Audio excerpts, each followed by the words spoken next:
Hey guys, it's Lady Ambrosia. I know it's been a while. Towards the end of the year, things just get crazy. Pretty much from Samhain to a little bit after Yule, it's a very, very busy time. And not just for me, but I think for a lot of us, between all of the holiday festivities going on, seeing family, seeing friends, doing gift exchanges, having meals, spending time, and enjoying real life. And that's what I've been doing. Um, so kind of what I wanted to talk about in this video was 2016, much like a lot of us are doing right now here. Wrapping up our year, reflecting, reevaluating things that we did last year and what we want to change for the coming year. And, 2016 for myself, and I think for many others too, just sucked. It just sucked. Of course, there were great things that happened in 2016 as well, but for the most part, in my world, it sucked. So I am so happy to see 2016 be put to rest. I know that for myself, I definitely experienced a lot of hardships in 2016 on a personal level. Situations with people I never thought I would. Situations arose that I never thought would have arisen with people. And, there were relationships that I lost, and there were amazing relationships that I gained as well. I mean, I made some amazing friends in 2016 that I'm excited to carry over in 2017, but I also lost friends in 2016 as well. Lost people through a mutual situation or lost people through a nasty situation. But 2016 as a whole for me has very much been the year of struggle and hardship. I will go so far to say that 2016 easily has been probably the most troublesome year I've experienced. Going back to the beginning of January, there was a situation that I was dealing with, and that was hard. And some of these things I'm probably not going to share, but I did have a situation in January that it wasn't anything too serious, but it was uncomfortable to deal with, and it was unsettling, and it was painful and anxiety producing. And then in March, early March, my mom got really sick unexpectedly. And I'm sure you guys are probably tired of hearing about this. But yeah, she got really sick unexpectedly in March, and she passed at the end of March. And my mother for me was my best friend. My mother for me was everything. Everything. So, and I'm still grieving. I'm still grieving that loss. I spent 23 years of my life with her. So I'm learning now how to live without her. And it's weird. It's very weird. And I know that she's still here, and I know that she's just in the non-physical, but it's very hard. It's very hard. So I would say starting around the beginning of 2016, my year started off very poorly, and then it just continuously spun out of control. So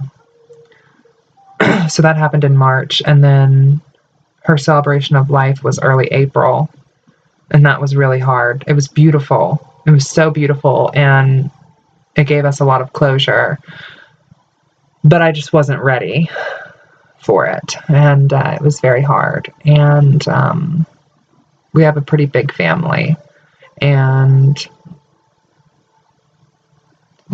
interactions occurred that were also painful at her celebration of life, unfortunately. In June, I found out that I have an autoimmune disease, And that's when I got diagnosed with lupus, which, if you aren't aware of what that is, it's basically where your immune system attacks your body. So the thing that's supposed to keep you alive kills me. And I've been very blessed and lucky not to have too many flare-ups or struggle with it too much. And it's mostly about taking care of yourself and exercising and eating healthy and paying attention to your body and knowing when you need to rest. It does make you very tired and fatigued, but for the most part, that's about all it does, unless you're in a flare, and then bad stuff can happen. Like your immune system can attack your hair, your skin, your nails, your body, your organs. But I've been very blessed and very lucky to be diagnosed with it so early in my life, because so many people go undiagnosed. They thought that my mother had it. And so many people go undiagnosed with it. So now I know and I can prepare. And it's all about, prolonging and preventing potential, occurrences with my condition. But I haven't really had any big flares this year. So, I thank the gods for that. And then, let's see. I had some good months in there. I had some great times with some friends. I made new friends. When you're going through some real dark, deep shit, you discover very quick who is really in your corner, and you discover that very fast, and you find out what people's true intentions are. And I learned the lesson of who my friends were big time this year, because there was a point this year where I had nothing to offer, and nothing to give back. And I was just so energetically depleted that I could not add anything to anything. All of my energy was going towards coping and grieving and getting through the day. And I learned very fast who truly has my back and who were just fair weather friends. And I learned that. And I did lose some friends. I also made friends. I connected with some really amazing people who really, really helped empower me and help pull me from this darkness that I kind of fell into through grieving. Because if you look long enough into the abyss does start to look back into you. And there was a couple times in 2016 where I thought I was just going to lose my mind. And I had some beautiful moments with my boyfriend. He's so awesome. We had gone to the movies together and just spending time together, going out to the movies or staying in. That's one thing that me and him like to do a lot, is watch movies together or cuddle up on the couch, and get some takeout food and just hang out and just enjoy our time and spend it together. That's one of the things that we like to do a lot. And our relationship and our love has just been so amazing, and him being in my life has just been such a blessing, and he's such a rock for me, and he is such a vessel of strength, and he just really, he really helps. So I'm so grateful that during this time I've had him. Thanksgiving was very weird. This is also the year of firsts for me too, when you lose somebody. So all the holidays were strange. The Sabbaths were kind of strange. Everything was just different. One thing that I really connected to a lot, even more so this year than I have in years past, was nature. Nature has always been very, very, very sacred and healing to me, even since I was little. But this year, it was taken to a whole other level. My mom was sick, and when she passed, I was at the state park, because we live right next to Indiana's largest state park. It's pretty much walking distance from where I live, and it's gorgeous. There's a huge lake and pretty densely wooded areas, and my heart just longs for that. And I was able to really heal in those woods. I And I'm excited once the weather gets a little bit nicer to actually go back, because it really just did something for me that I hadn't experienced before. So I'm excited for the weather to warm up so I can go back there. Well,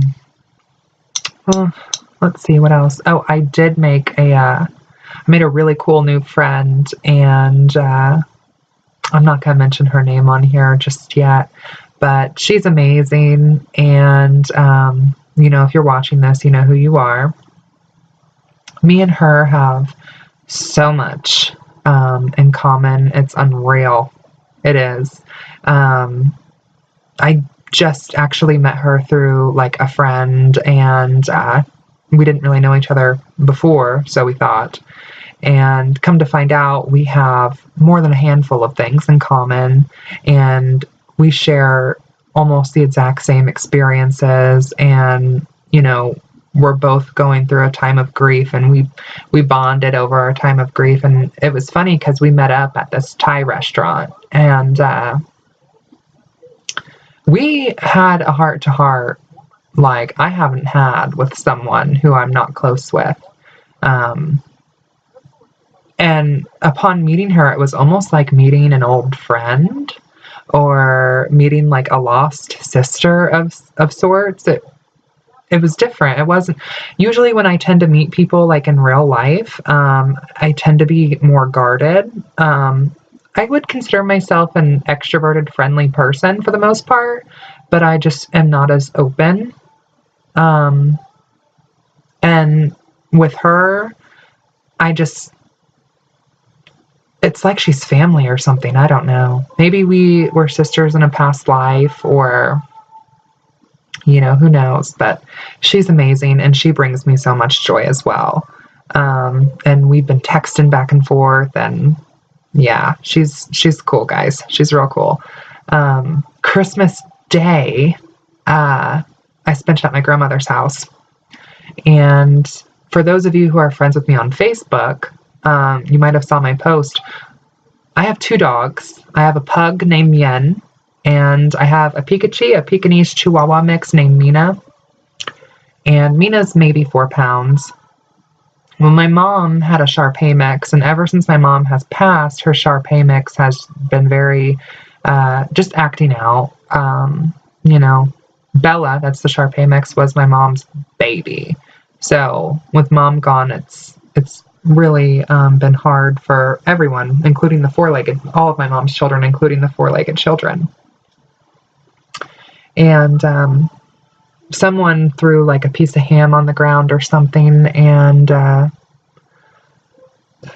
Bella got the piece of ham, and Mina, is a feisty little 4-pound chi mix who thinks that she's a mighty dragon, okay? And she kind of snapped at her, and Bella just attacked her, and it was very bloody. It was very bad.